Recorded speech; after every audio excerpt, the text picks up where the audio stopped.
utilizando una serie de argumentos que son muy débiles. De que no se llevaba en el programa, se dicen, bueno, pues cosas de este tipo, ¿no? Es decir, dijo Guerra el otro día que rompía el pacto de la transición. Que rompía el pacto de la transición. Bueno, yo me he quedado un poco asombrado porque la transición precisamente estuvo basada en la amnistía fue uno de los ejes fundamentales de la transición, porque era el símbolo de la reconciliación nacional.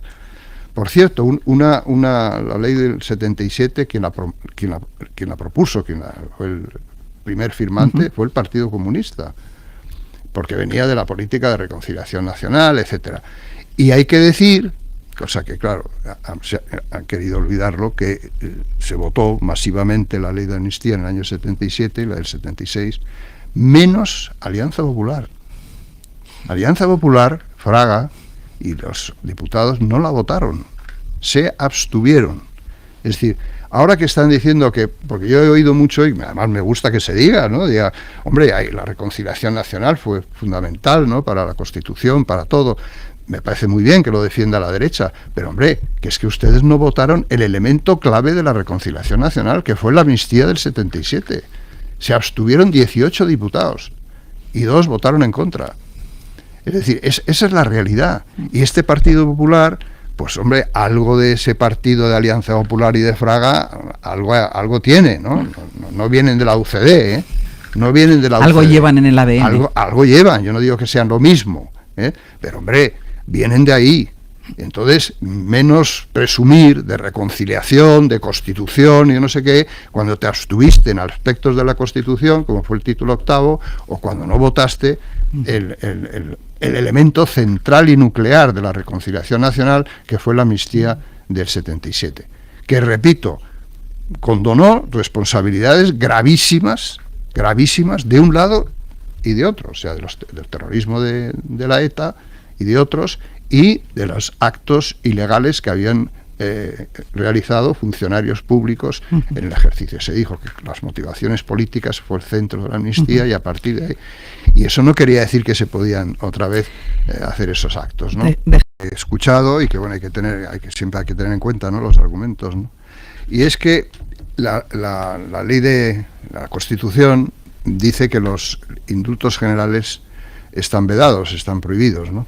Entonces el argumento es decir, si lo menos está prohibido, que sería el indulto general, ¿cómo se puede permitir lo más, que sería la amnistía?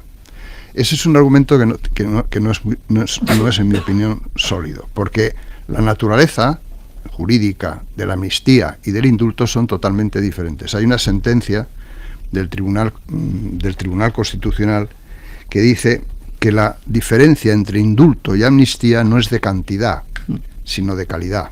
Es decir, que uno lo da el Ejecutivo, en el caso del indulto, en el caso de la amnistía es el legislativo, es el poder legislativo.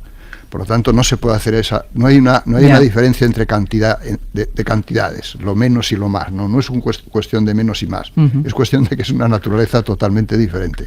Hay otros que dicen, que van afinando, ¿no?, para oponerse, que en el debate constituyente, que fue así, hubo una enmienda para introducir la amnistía en la Constitución. Y esa enmienda se rechazó. Entonces, en base a eso, decir, no, pero se rechazó. Pero si uno lee el debate entero, claro, hay que leer lo que los juristas llamamos la ratio legis, ¿no? Es decir, la razón de la ley, ¿no? Es decir, ¿qué pensó el legislador? En este caso, ¿qué pensó el constituyente? Bueno, pues el constituyente nunca argumentó, al rechazar esa amnistía, de que es que la amnistía había que rechazarla. Simplemente no consideró oportuno incluirla en la Constitución. Entre otras razones, era obvio que si se acababa de dar una amnistía, ¿no?, como fue la del 77, no tenía ningún sentido prohibirla inmediatamente, cuando además no se ha derogado nunca la ley de amnistía. O sea, la ley de amnistía sigue vigente. La prueba de que sigue vigente es que hay quien sostiene, con razón, y constitucionalistas muy notables, que a los militares de la República se les amplió de alguna manera la amnistía del 77 en el año 86, cuando se les reintegró otra vez en las Fuerzas Armadas, que habían quedado excluidos por la amnistía, muy injustamente, en mi opinión, en la amnistía del 77. Se les reconocieron ciertas cosas, pero no esto. Y hay una sentencia muy interesante del Tribunal Constitucional del año 83 que dice, literalmente, solo el legislador podrá integrar el derecho que permita la aplicación en cada caso de la amnistía. Por lo tanto, el Constitucional ha venido a decir que no es un disparate esto de la amnistía, ¿no? Sino que incluso técnicamente, en el caso de la sentencia de los militares de la República, pues como el indulto general no se podía dar, no podía ser un indulto general porque estaba prohibido, en el caso de los militares de la República, técnicamente fue una amnistía. Claro. Aunque no la llamaron así, era una ley del año 86 que les repuso en el ejército, aunque luego no les dieron destino y por lo tanto se hartaron y se fueron ellos. Y se fueron ellos, pero les reconocieron. Quiere decir que es un tema que resolverá el Tribunal Constitucional, y yo no soy nadie para decir es constitucional o no es constitucional. Yo creo, por todo lo que he dicho y lo que he leído, y todo, que es perfectamente asumible. El problema de esta ley, Nicolás, está en la coyuntura política. Dura votos por ley de amnistía. Ese es el problema, que eso ya es la parte política. Bueno, esa es la parte política, claro, es un argumento que es el que está utilizando la derecha, ¿no? Es decir, bueno, usted da la amnistía porque necesita los votos de quien se lo pide. Bueno, sí, claro, y todas las reformas que hacen los partidos mayoritarios, pero que no tienen suficientes votos, siempre lo hacen porque otros se lo piden. Es que es la lógica, cuando no tienes mayoría absoluta, tienes que aceptar... La lógica de la negociación. Hombre, es la lógica de la negociación. En este caso es la amnistía, pero podían ser el presupuesto o podían ser miles de cosas que hay que dar a socios que te van a apoyar y que si no les das cosas, pues no te apoyan. Sí, pero eso ocurre en España, en Alemania y en cualquier país parlamentario donde es necesario hacer una mayoría. Es decir, ya sé que es muy fácil decir, no, usted da la amnistía, porque si no, no lo hubiera dado nunca. Bueno, claro, si hubiera tenido mayoría absoluta, pues no me planteaba ni tan siquiera el problema. O sea, tú defiendes que lo importante es saber si está justificada o no por el interés público. El interés público es lo que yo sostengo, sin entrar en amnistía sí, amnistía no, que creo que es una trampa, en mi opinión. Es bueno que haya medidas de gracia para resolver de una vez el problema, pasar página que se dice, o superar de una vez el problema que suscitó el fenómeno secesionista del proceso del año 17. Yo creo que es positivo.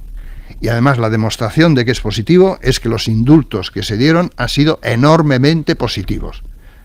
Hombre, ahora el señor Rajoy dice, eso lo que acabó, eso fue el 155. Bueno, el 155 fue el principio, claro, yo estuve de acuerdo en que había que aplicar el 155, pero lo que ha mejorado enormemente la situación en Cataluña, y nadie lo niega, ¿no? Y usted es catalana y lo sabe muy bien, perfectamente, ha mejorado muchísimo la situación en Cataluña por las medidas de indulto, que son medidas de gracia. Ahora, ¿tiene sentido que ahora que hay centenares de procesos en marcha de responsables menores, ya sean policías por un lado o ya sean cargos menores, o directores de colegio, exacto, pero creo que abarca, pues no sé, a 1.000 y pico, unos dicen 3.000 y pico otros. Es sensato ahora ponerse a juzgar y a meter en la cárcel a lo mejor a toda esta gente que tiene responsabilidad menor cuando ya se ha indultado a los podríamos llamar los responsables. Es que es un disparate, es incendiar otra vez, meter fuego otra vez en la situación en Cataluña. Entonces lo que hay que decidir es, ¿usted está a favor de superar, pacificar, reconciliar, ir a la concordia, mejorar la situación en Cataluña, o usted va otra vez por la línea del enfrentamiento, los juicios, las condenas, las cárceles? Esa es la decisión. Ahora, eso tiene que culminar en una medida de gracia, ¿no? Que puede ser una amnistía. Hay un ilustre jurista que dijo el otro día, hombre, también se podía dar un indulto previo, que porque él dice que las excepciones que se establece la ley de 1870 no entran en juego en los desórdenes públicos y delitos de carácter político, etcétera. Bueno, no sé si esa es otra salida, pero en todo caso no es ningún desastre, para nada, ni se rompe nada, ni se va a romper nada. Si hay una amnistía en España. Pero ¿encaja dentro del marco constitucional esta ley de amnistía, Nicolás? Bueno, yo me parecería un acto de cierta soberbia decir sí o no. porque no soy el Tribunal Constitucional. Entonces, aquí hay un Tribunal Constitucional que es el que al final va a acabar esto y dirá si es constitucional. Yo, por lo que he leído, por lo que he estudiado, por lo que me he informado, por los artículos que estoy leyendo, creo que podría tener encaje, pero depende cómo se formule. Es decir, yo he llamado a la ley de amnistía esta un fantasma, ¿no? Bueno, porque claro, se habla de la amnistía y nadie ha leído todavía, es muy importante saber en qué términos se plantea la amnistía, ¿no? Es decir, cuál es el articulado, cuál es el alcance, cómo se justifica, cuál es la exposición de motivos, que es importantísima en una ley orgánica. Es decir, vamos a ver cómo se plantea. Cuando esté, pues se podrá decir con mejor fundamento si es constitucional o no. Pero yo creo que puede tener encaje. Los argumentos que he oído hasta ahora en contra no me parecen sólidos, sinceramente. Ninguno. Argumentos jurídicos. Sí, argumentos jurídicos. Por ejemplo, decir, si hay las amnistías se dan cuando hay cambio de régimen. No es cierto. Ha habido muchas amnistías sin cambio de régimen, todo el siglo XIX español está lleno de amnistías, en Europa ha habido amnistías, en Portugal, en Francia, en Gran Bretaña, en muchos países no ha cambiado los regímenes. Por lo tanto, en el caso de España del 77 sí fue una amnistía en un momento de cambio de régimen, pero no es una necesidad, no es que sea un término jurídico, sería historicista, ¿no? Segundo, la amnistía supone no solamente el perdón de los delitos que se han podido cometer o que todavía no han sido juzgados, sino que además es reconocer que tenían razón. Mentira. O sea, mentira. Yo he puesto el ejemplo de la amnistía del año 77, en la que estuve un poco metido, ¿no? De algo sabes de eso. Bueno, entonces resulta que vino primero una amnistía en el año 76, ¿no? Y luego se amplió a los delitos de sangre, al terrorismo y a las torturas que hubieran podido cometer los miembros de la político-social. ¿Alguien pensó que en la cabeza de los que estábamos entonces en aquel negociado pensábamos que se podía entonces seguir cometiendo torturas y haciendo actos de terrorismo porque les habíamos dado la amnistía? Pero bueno, es que es absurdo. Es decir, lo que hace la amnistía es como si no se hubiera cometido el delito, pero el delito se cometió. Y si lo vuelven a cometer, volverán a tener las consecuencias que las leyes digan, el 155 y todos los... Es decir, la amnistía no da impunidad a futuro. Absolutamente no. Es que ese es un argumento que se está utilizando. Hombre, es que entonces es como darles la razón. Es decir, que tenían razón en hacer lo que hicieron. Incluso ha llegado una exponente de la Asamblea Nacional de Cataluña que decía, bueno, el día que nos den la amnistía ya podemos volver a hacerlo. ¿No? Porque quiere decir que teníamos razón. Oiga, no se lo crea, ¿eh? No se lo crea, porque le va a caer el mazo encima. Entonces el problema está en que se están utilizando una serie de argumentos que son muy débiles. De que no se llevaba en el programa, se dicen, bueno, pues cosas de